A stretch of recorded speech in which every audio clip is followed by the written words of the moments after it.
Okay, 2012 LTZ Suburban. I'll get right to it. I've been trying to chase this leak that's been getting my floorboards wet for a long time.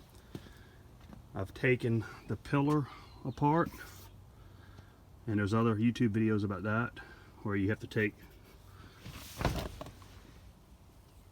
this here out, and there's a screw or bolt or whatever you call it.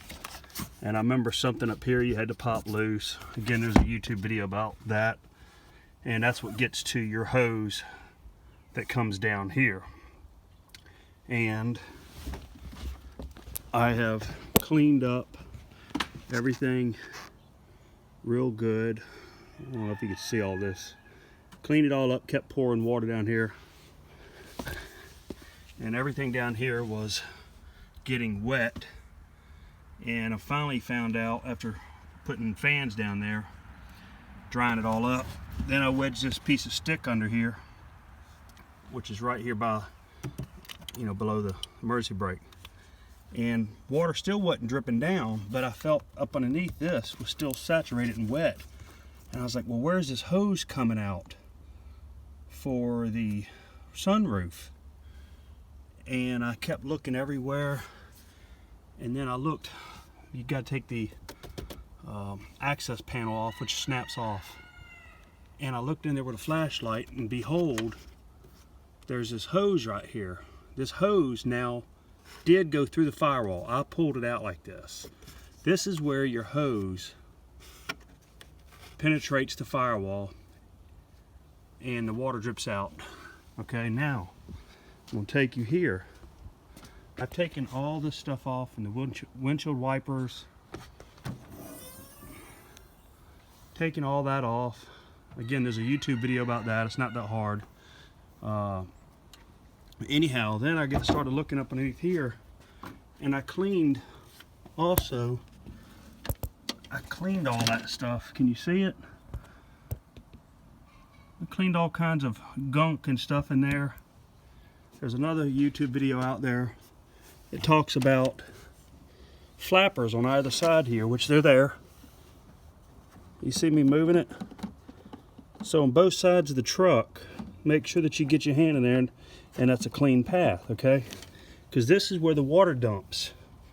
That tube for the sunroof. Let me get a flashlight.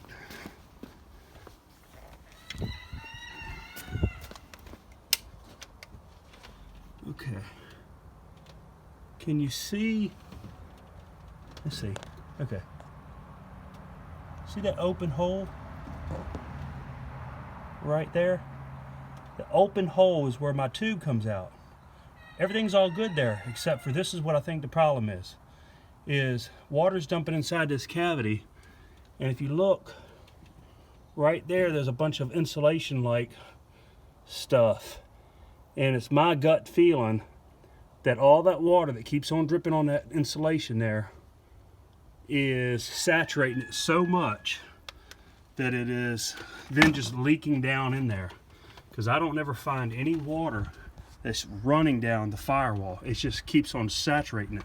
Show you another thing. Both sides of the trucks have this. When you open up the door, you're going to see, this is your door. You got some kind of fire retardant looking pad there, and both sides look like it was falling out, but it's how it was placed. You keep on tracking on down, and behold, look, you got it there too. And that there gets wet all the time. I guess it's okay, but anyways, it gets wet. I guess it's okay. I don't know, but I don't know if that's tied to everything up in there. I don't know all that, but I just have a sneaky suspicion that that hose dripping right inside this cavity is what's getting its way down. So what I'm going to do is go to the hardware store and make an extension of this hose, fish it back through the firewall, which is real easy, and when it gets back down to here, I'm going to push it outside this firewall flapper that I was showing you about earlier, fish it down there and let it get out of that firewall so it's not sitting there trying to puddle up here. Now yes, you have rainwater that comes down your windshield and gets all in there all the time, but this hose that I was telling you about is up a little higher, and I could be wrong, but anyhow, I wanted to post this with all the YouTube stuff I get. Maybe I could share something. Thanks.